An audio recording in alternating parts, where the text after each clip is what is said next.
জন্মই যেন আজন্ম পাপ কথাটা যেন ছোট্ট মিশুর জীবনের প্রতিটি মুহূর্তে সত্য হয়ে ধরা দিয়েছে।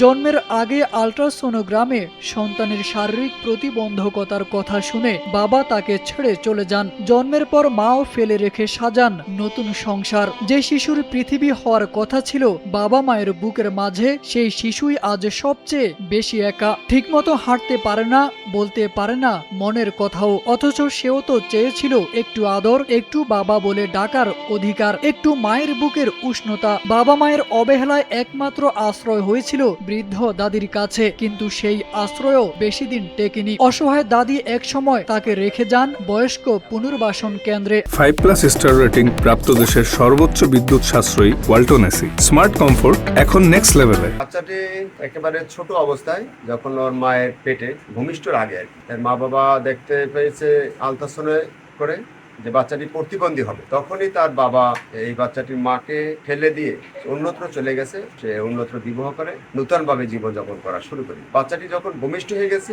তখন তার মাও দেখলো সত্যি বাচ্চাটি প্রতিবন্ধী হয়ে জন্ম হয়েছে। তারপর যে ওর মা সেও চলে গেছে। আজ 10 বছরের মিশু বেড়ে উঠছে বয়স্ক পুনর্বাসন কেন্দ্রের 4 দেয়ালের মাঝে। কথা বলতে না পারলেও হয়তো মনে মনে প্রতিদিন একটাই প্রশ্ন করে, আমাকে কি কেউ কখনো একটু ভালোবাসবে না?